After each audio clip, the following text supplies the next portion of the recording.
Welcome to episode 2 of the Students of Real Estate podcast. Today we are joined by Aidan Falvey, a senior asset management associate at Breakthrough Properties. Aidan, thank you so much for being here. Yeah, of course. Thanks for having me, guys.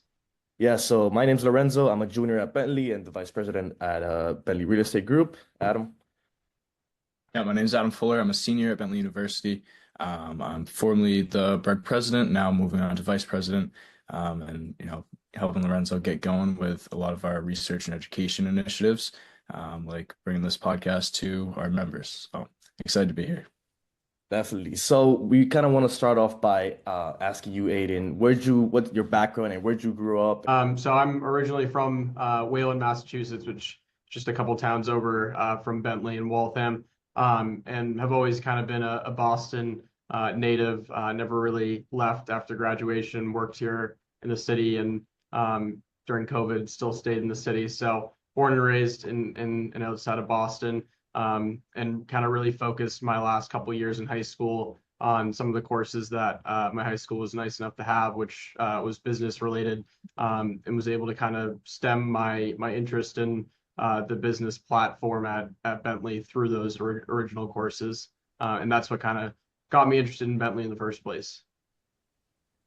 Got it. I was gonna ask, yeah, how'd you get into Bentley? So you knew about it? Where'd you grow up, right? Because I personally was introduced by Bentley through my sister that attended it as well. So, what did you study at Bentley? Yeah. So like I said, in my high school courses, I think I got a little bit of an interest and a touch for what business was, and started trying to look into colleges that were mostly in the Northeast. I thought about going towards the West Coast, but loved the different seasons that Boston offered and the Northeast offered. So started looking into, the typical ones that were, BU, BC, out towards Worcester. I looked into UMass Amherst. I went to Providence College, or looked into Providence College. And I think when I finally got an opportunity to tour Bentley, I enjoyed the fact that it was a little bit of a smaller school, but the general business curriculum that was there, that was kind of given to students as a way to get a foundation into the different aspects of the business world, is really what drew me into Bentley. And I think right when I started off, I thought, I was going to go the entrepreneurial route and maybe the marketing side. But as I started taking courses, I did extremely well on the accounting side. And that started to open me up a little bit more to what I ended up studying for my major, which was corporate finance and accounting. And towards the end of my Bentley career, I was definitely more focused on the finance side, just through internships and learning more about myself and what I wanted to do. I drifted towards investment management and a little bit farther away from accounting, but still kept that accounting aspect in my major. Got it, got it. So, how can you describe how you were as a student? Were you super like career oriented, or were you, figuring things out along the way? Yeah. Yeah. I think for me, right when I started in my first year, my goal was kind of to get acclimated at Bentley, and I think I focused a lot on my academics and probably considered myself at that point to be a career-oriented person. But it was really my sophomore year and junior year that I started to branch out, and I think it's just a little bit of my personality. I tend to try to grab everything and try to really delve into as much as I can when I'm kind of presented with an opportunity. So freshman year, I was definitely career focused, but my sophomore and junior year, I think I started getting more involved on campus, whether it was through Greek life or through different clubs that Bentley had to offer. And that's really what I think opened me up and turned me into what ended up being a good career path for me, simply because I was kind of going out there and trying everything. I started meeting new people and understanding more of like the services side of real estate. And if I hadn't kind of branched out and taken myself a little bit less seriously in my sophomore and junior year, I don't think I would have gotten as much as I could have out of Bentley. So I always encourage people, obviously take classes seriously and do your best, because your GPA does matter. But what also matters is all those experiences you have and getting involved with clubs that, even if it's kind of a very obscure thing, like I remember I started getting more interested in the sailing club at Bentley. It was not a huge group, but it was something that piqued my interest, and it ended up being an area where you can make new friends, but also make new networking opportunities in the future. Understood. And I see that you were a student ambassador and an admissions fellow. How did Yeah. that come about, and why were you interested in doing that? Yeah, I think I remember my tour of Bentley, and the woman who gave me my tour ended up being a tour guide around when I became an ambassador. And I think what really brought me into that program was kind of seeing them throughout campus and realizing how big of an impact it had on me. I wanted to have that impact on the future generations of Bentley. So my sophomore year, I got involved more with the undergraduate admissions program, and met some of the counselors there, and started getting into like the interview process, and ended up getting the job, and really loved my time over 2 years of doing that, and being able to kind of give tours. It ended up being something that I had memorized. And so at that point, I was trying to figure out, how else could I be impactful, and how else could I work with the undergraduate admissions team to bring in new students. And with that, I started getting more into the fellowship program, which is interviews for Bentley undergraduate admissions for potential candidates to bring into the school. And then I did that for my senior year, and was able to kind of feel a little bit more ingrained with the admissions process, but also feel like I was able to make a little bit of a difference for individual students who maybe were coming from out of state, out of the country, or we're still trying to figure out exactly what they wanted to do. I could give my real life experience of what it was like at Bentley, and try to see if the fit was right between the student and the university. Yeah, You think that that's had an good. impact? I mean, just more so on the ambassador side, just having a touch point with all these, prospective students and like them coming onto campus, just in terms of the familiarity and the exposure to, so many people, even if it's, not that deep of a connection, just kind of a touch point to get to know like a lot of people around campus. Do you think that led to any further relationships down the road or any great like networking opportunities through that? Yeah, I think, with students who ended up coming to Bentley, I had a couple who would come up to me, whether it was I was in Sigma Chi, if it was somebody who ended up becoming a brother of Sigma Chi, they might have said, you were my tour guide, and they were able to remember me. But even just around campus, and meeting people, people do remember their tour guides, and it was a good way of meeting new people, and hanging out with new people, which is the simplest approach. But to your point, it did open up kind of a network for me. A huge impact on me post grad was working with ambassadors who had graduated, and were in the real estate space, whether it was in Boston or somewhere else. It was another kind of lever I could pull within the Bentley alumni source that was able to, at the very least, give me some guidance into my career, and at the very most, start connecting me with people that were in the industry and could potentially, end up meeting an analyst right out of college. So it didn't by any means get me a specific job, but it absolutely gave me the opportunity to meet new people, and continues to be kind of a resource for me post grad.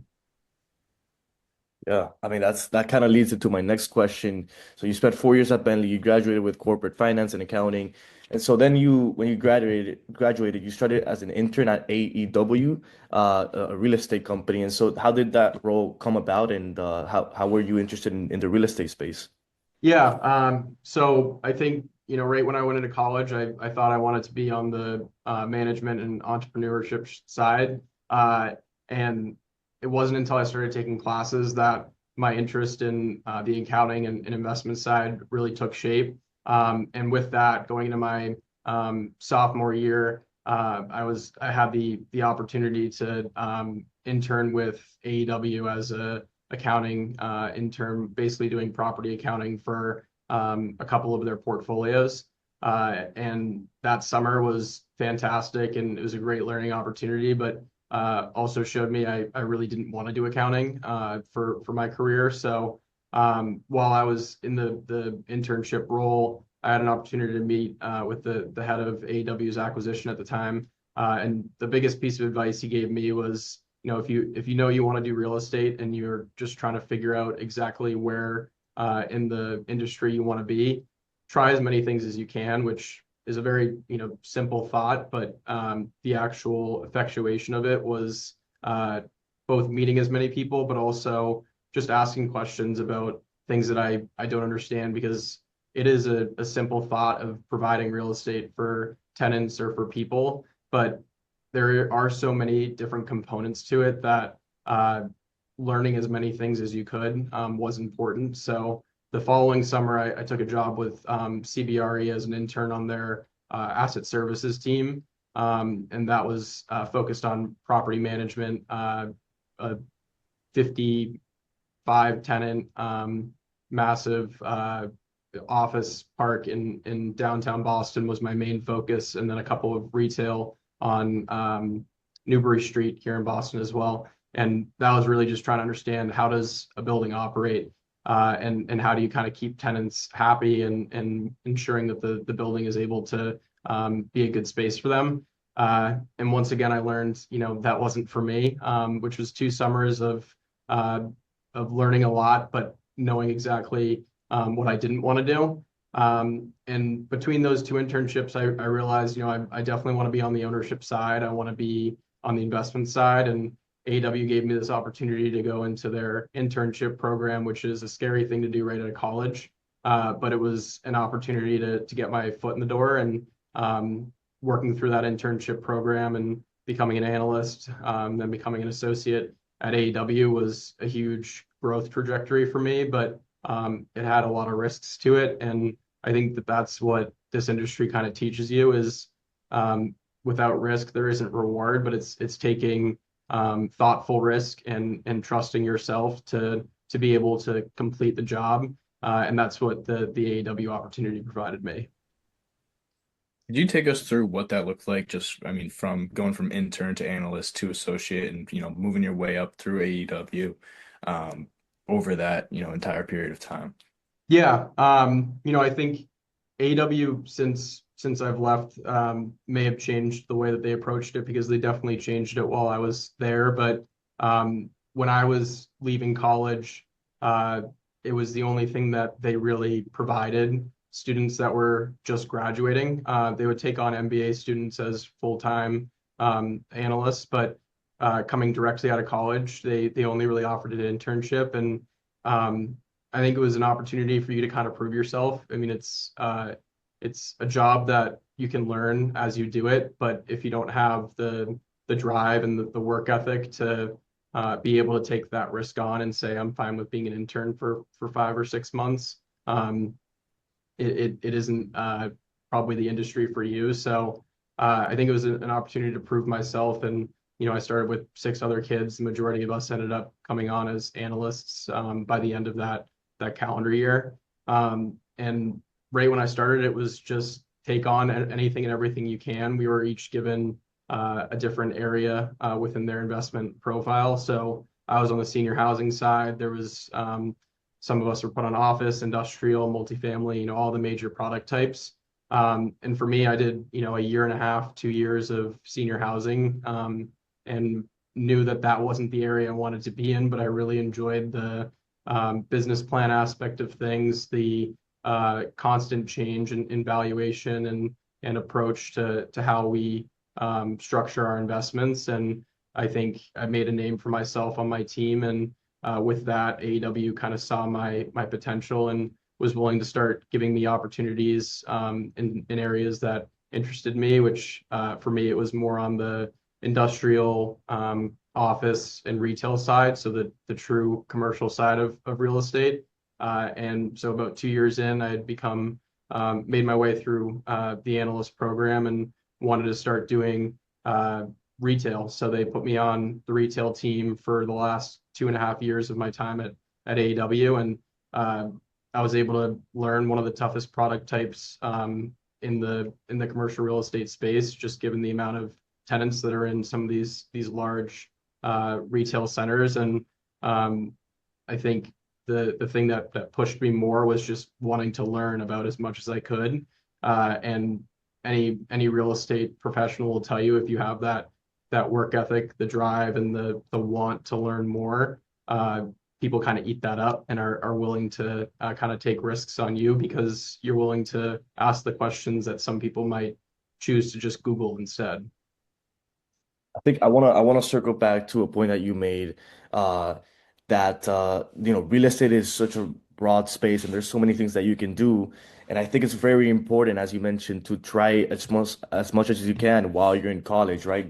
Be proactive and reaching out to people. You know, that's what I've tried to do, and people are very helpful, right? People want to help you and give you advice in the real estate space, and I think that's something that our members should be aware of. They should go out and try as many things as they can. Brokerage, property management, the ownership side of it.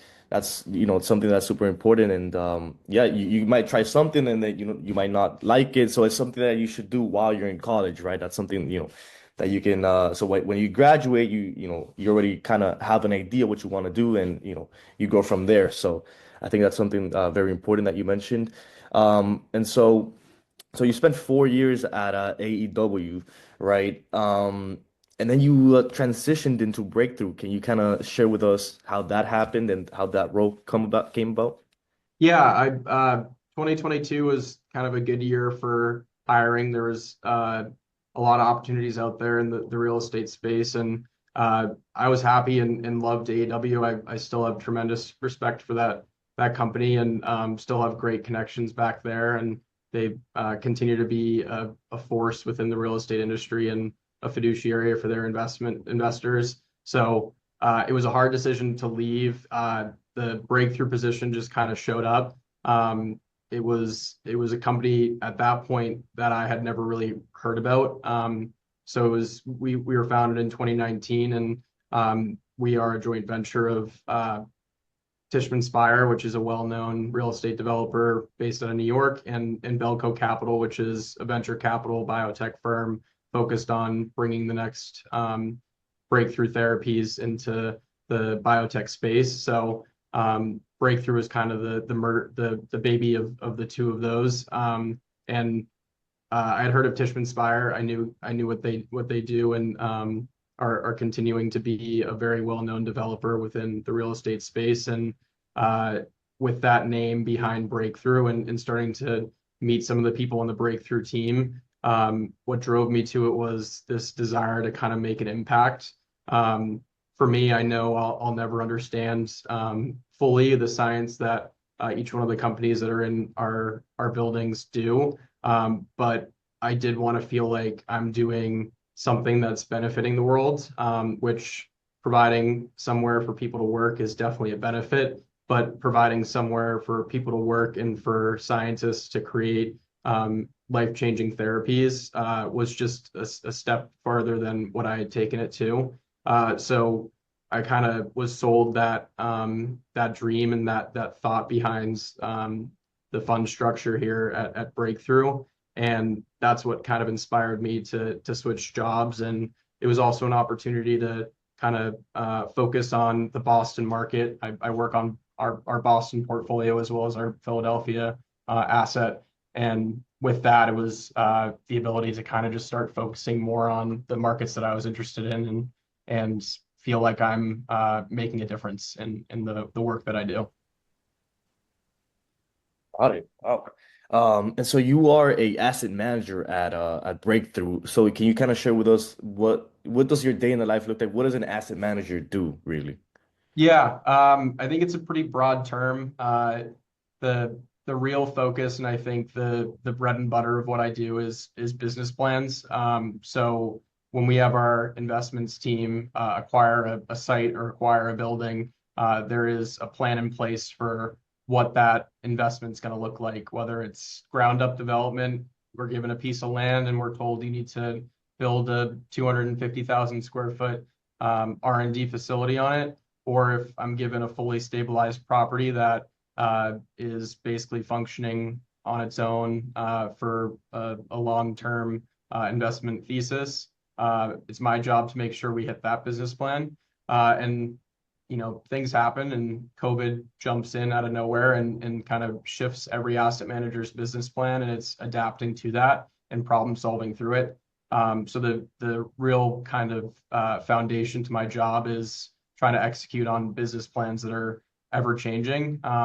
In my role here at Breakthrough, it's a little bit more nuanced. So especially when it comes to ground up development, I'm hopefully delivering in the first quarter or early second quarter here our first Philadelphia asset, which was a vacant multi-story, but only 3 to 4 story industrial building in the center of Philadelphia. And now it's a Class A trophy style asset, 225,000 square foot life science facility that ideally is creating the therapies that will change the world. And all of that is to say that we have kind of a broad job description, but the intent of what we do is to drive our investors' value through an ever-changing business plan, but executing on the initial investment thesis as best as we can. That was good. Wow. I mean, what would you say is kind of your what's kind of the toughest thing that you came across or you come across maybe on day to day or across your career? What's kind of been that biggest challenge that you have to overcome uh, overall your career? Yeah. Yeah, there's one that comes to mind right now, but the largest that I've had to get through my career is just the complete shift in our industry as COVID hit. Yeah. When I was at AEW and the pandemic first came about, I was on the retail team, which was probably one of the hardest sectors hit aside from office. We had tenants that were doing tremendously well and were name brands or household, names that all of a sudden didn't have the customer traffic that they needed. And so that obviously is hard to see for a name brand, but also, some of the small mom and pop stores that were in our community centers.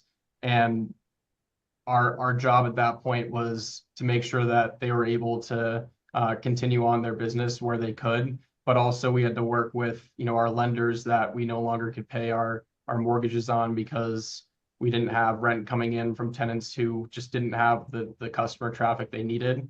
And I will say, the commercial real estate industry did come together at that point and realize that if we don't rejigger all of our business plans, if lenders don't reconsider what the provisions are within our loans to make sure that we're being a good borrower, but even tenants are working with landlords to make sure that there's a long-term plan in place.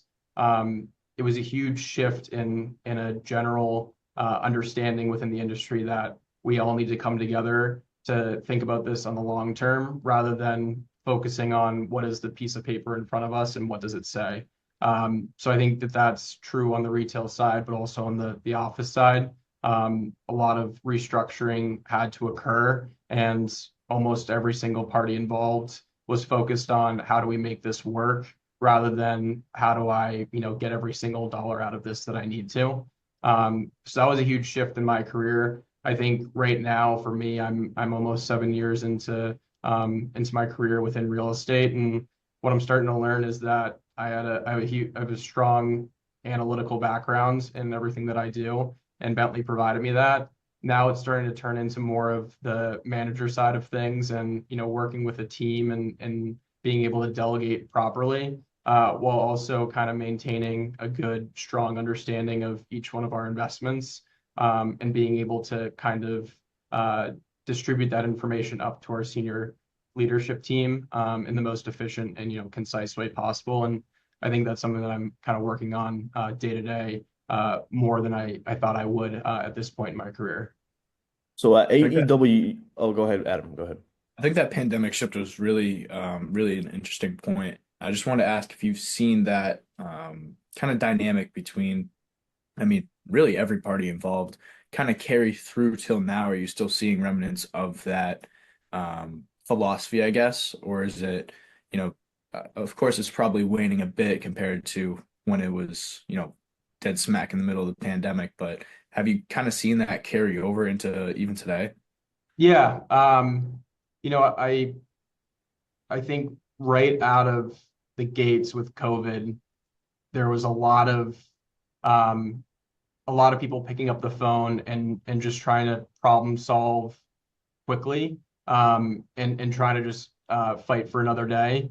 I think now there's still this the reason why Tishman Spire and Breakthrough and AEW continue and have been able to get their way through COVID and through this high interest rate environment that continues today. It's because there's this general relationship of, we know that you could make it through COVID, and we know that in a low interest environment you were able to complete your business plans, but also be, a good borrower, be a good landlord. So now, as we get through a tougher time for landlords, we're here to also kind of help you out. It is a lender favorable market right now, if you're able to execute on loans, but there is a deep bench of relationships that Breakthrough has been able to cultivate through Tishman Spire, and AEW is able to cultivate through their existing relationships, that there is kind of this understanding that we can work together to be able to all be happy at the end of the day, regardless of whether it's a borrower focused market or a lender focused market. Awesome, thank you. Yeah. And I'm curious because so you worked with retail and office and life sciences. Did you ever work with multifamily properties? Um, True multifamily, I never really touched while I was at AEW. Breakthrough were only focused on life science. The closest I got, which is pretty much comparable, is the senior housing side. I kind Right. of consider senior housing as multifamily with a component of care and service. So not multifamily directly, but I'll call it multifamily adjacent.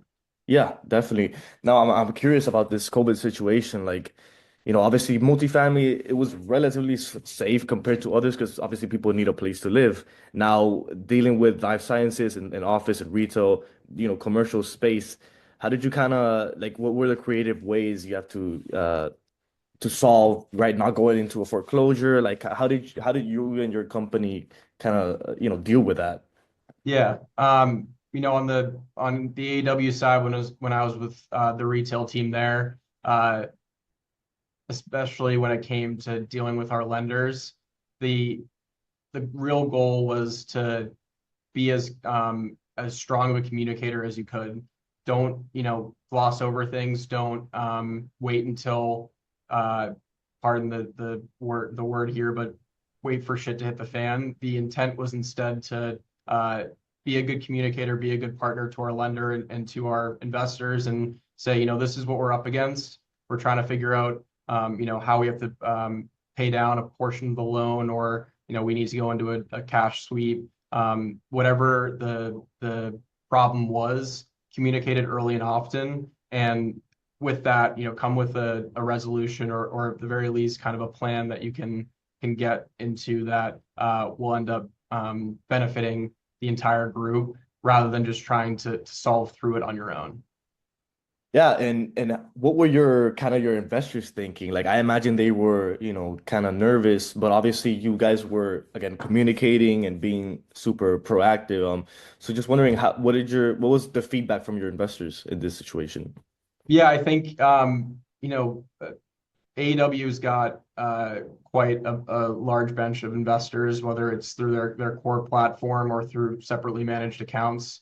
Um, in that day, it was especially my role was heavily on the analytical side. It was focusing on what's the worst case scenario here, and being able to problem solve through that. And if the best case scenario, or even the middle case scenario, ends up occurring, it's a win at that point. And I think that's what our investors cared about, is that the amount we stressed tested our portfolio, and we're able to prove out that, worst comes to worst, this is the situation we end up in. They appreciated that we weren't looking at it as, the house view is all roses and daisies. We were willing to kind of show, we've stress tested this to the absolute worst, and we're going to plan the next quarter or the next year based on that worst case scenario, so that we're prepared for the worst. And communicating that in an effective way was, I think, what our investors cared about and appreciated from AEW, is that we were willing to kind of approach it without having rose-colored sunglasses on, and that was impactful for them for sure. Understood. And so now I want to kind of circle back across your career through Bentley and the two firms. So did you ever have because you mentioned you tried a bunch of different things and none of it, the accounting, it wasn't really for you. And so I'm just wondering, did you have any doubt, because let's say, you did your accounting and then you were at your junior year or senior year. Did you ever have any doubts of man, I don't know if I'm nervous. Am I in the right path? Kind of, yeah, that situation. Were you Yeah. ever? I mean, I think inherently within this industry, there is quite a bit of doubt that people, especially coming out of college, feel. It ends up being a lot of rejection, both going into the job. I mean, with any job, there's a level of rejection, but what I think is unique about the real estate space is, if you're on the acquisition side, if you're on the leasing side, if you're like me and you're on the asset management side, throughout your career, there's going to be a lot of rejection. And it's not just from, did I get the job or did I not? It's from, did we get that deal or did we not? I think if we put 100 deals in front of our investment committee, maybe, or really if we look at 100 deals, maybe five of them get to investment committee and only one of them ends up going through.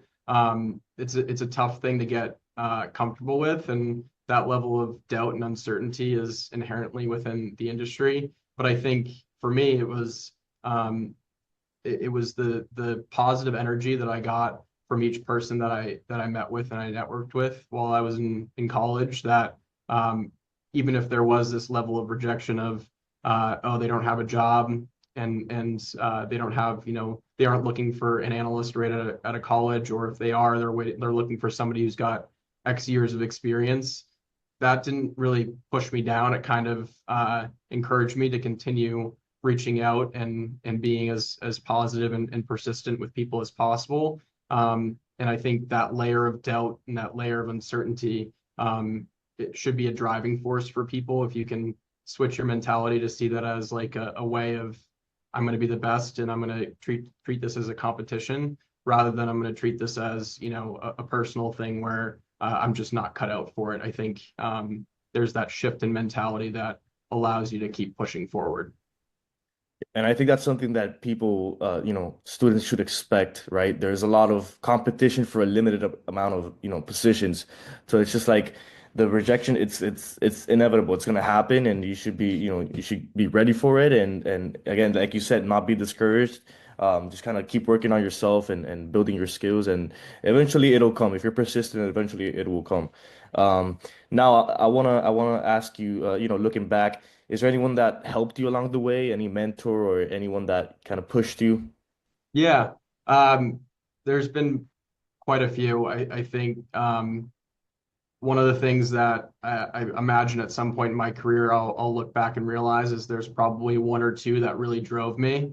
7 years in, I think, just thinking about Bentley, Mary Ellen Ryan in the career services department was a huge help to me, and I think she would also agree to this, that it's hard to get a job right out of school in the real estate industry. And every time I met with her in each one of our meetings, a lot of the opportunities she was showing me were kind of not really in real estate, but they were maybe on the banking side, on the mortgage lending side, which she knew I didn't really want to do. But what I appreciated about her, and I think she would agree with the sentiment, that me coming in for those meetings and her willingness to take those meetings was a huge help and did get me into my career, whether regardless of whether or not it was a job posting that career services put up there. it was just this continued desire to see me succeed. And that's what the career services team is, genuinely there to do, is they want to see the students that come in, once or twice a month. They want to see them succeed because they know they have that drive, and they'll help you find the job.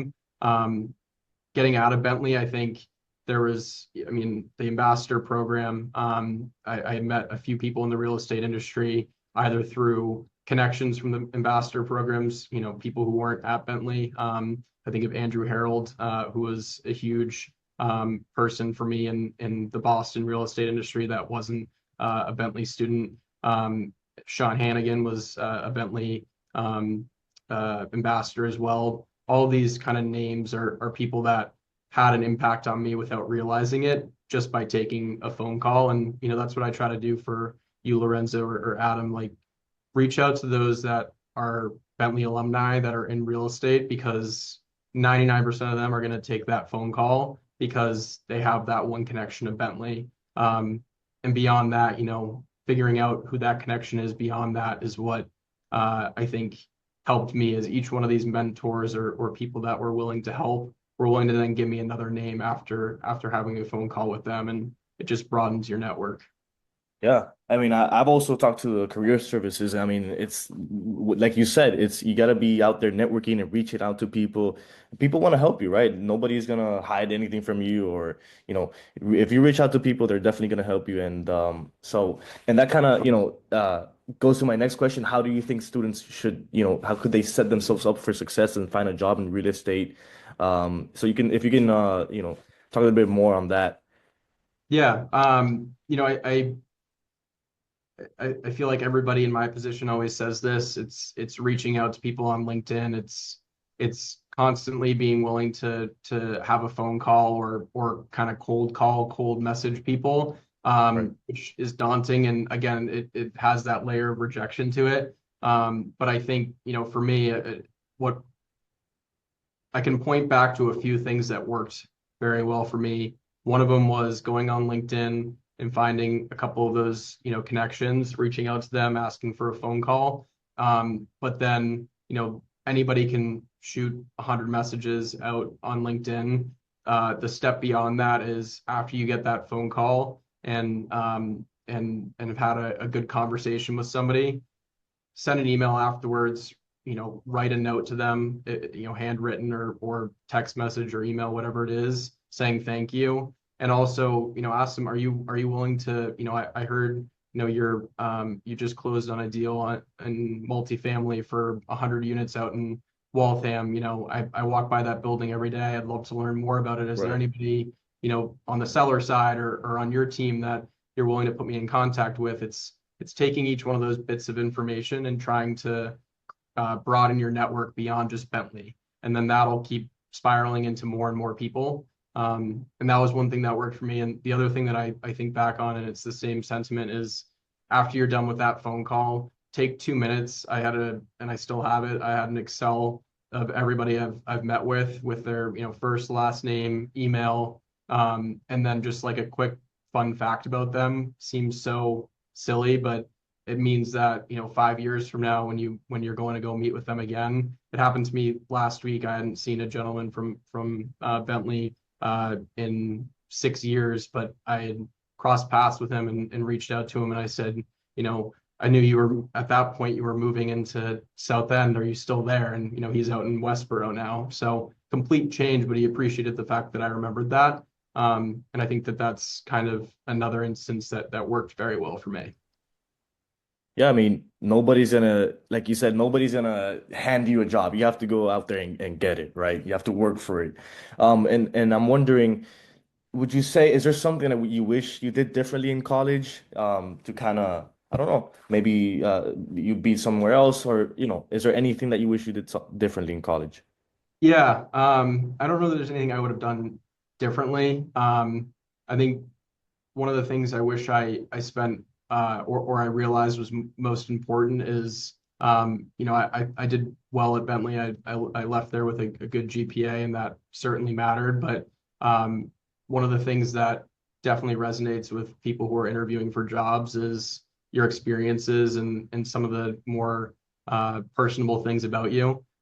So, getting involved with a couple of your interests while you're at school, or even if it's, a program outside of school that, if you want to become a real estate agent or whatever, you want to start, leasing, kind of broadening your horizons to things that are outside of just your curriculum, helps you in interviews and helps you kind of have your own personality. And that kind of resonates within interviews. So I would encourage people to, continue to take school seriously, but really try to hone in on your interests, because that's what happens on the other side of an interview is people want to see that you have interests and hobbies beyond just real estate. They want to be able to work with somebody that they like and can communicate with, that goes beyond just a job. Definitely, definitely. Aiden, what's next for you? Where do you see yourself in 5 to 10 years? What's your Yeah. plan?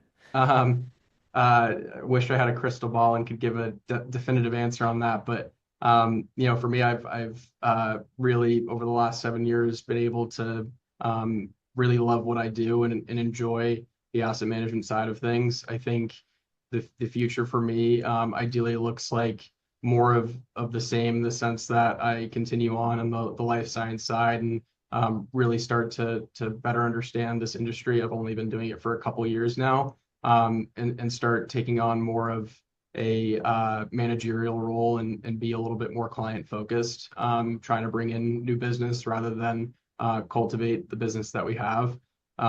So, next couple years, I think, is really learning how to be on that managerial side. And then the next 5 to 10 years is stepping into more of a leadership role, and being able to kind of continue to grow more analysts like myself and like the ones that we have here at Breakthrough, to be able to kind of continue to grow our own business within Boston and within the Northeast.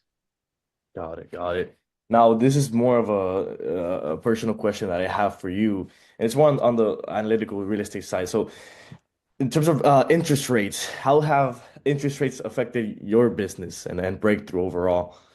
Yeah, we had like I had said earlier, we started in 2019. 2019 and 2020 through 2021 was a great Yeah, run for life science, and the supply in Boston grew significantly. And as interest rates crept up and have continued to stay higher for longer, we've started to have a hard time being able to um, uh, put out more money into developments or stabilized deals, simply because we can't make them pencil with interest or with returns that our investors expect.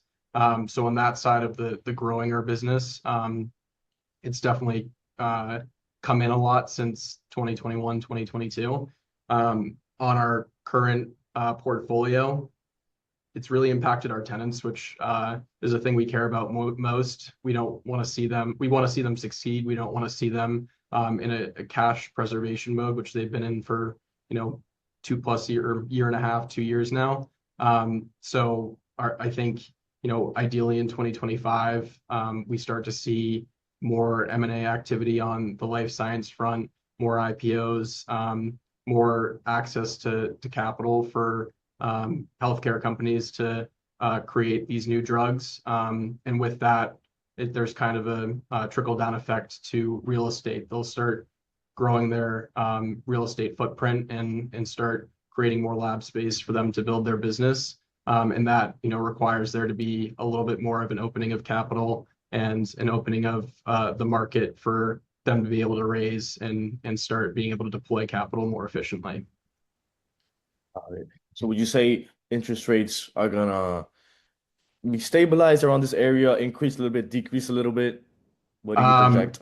I, I I'm willing to say here and now they won't increase. I really hope not.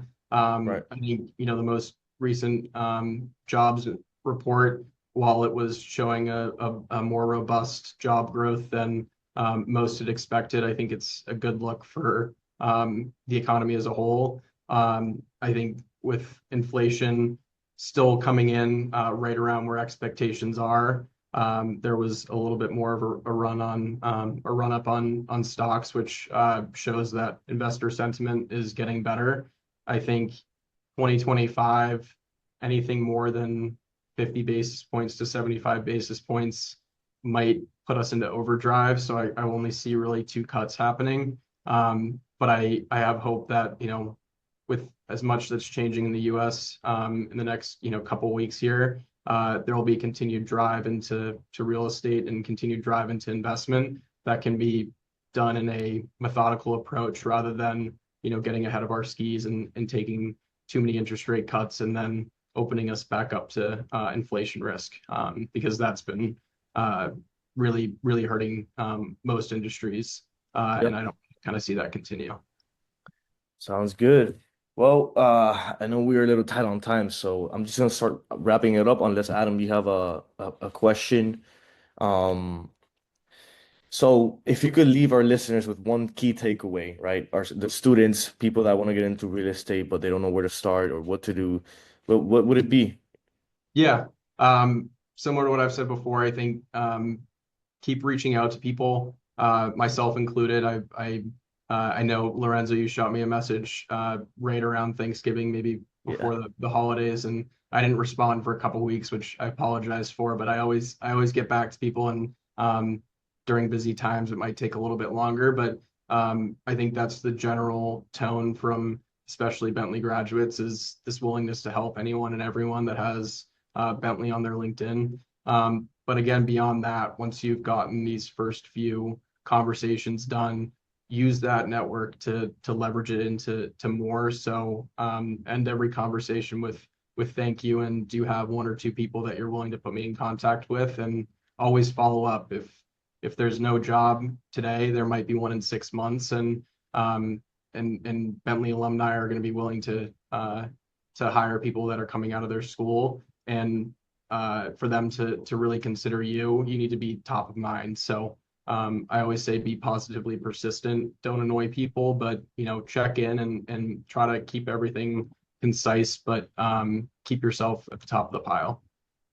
Yeah, I mean, I I think would, yeah. value of what you were saying, especially with the follow up and just how you articulated the importance and the value that it brings to relationships, of that genuine connection, especially in the follow up, and then that also providing opportunities off of that.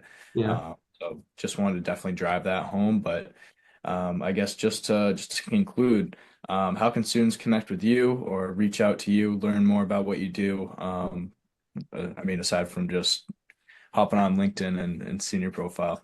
Yeah, I mean, I think the real estate group at Bentley's, especially with just this podcast series, is a great idea of ways of kind of creating a personal touch to each person who's graduated. I hope that this makes it a little bit more approachable for people to reach out to me on LinkedIn.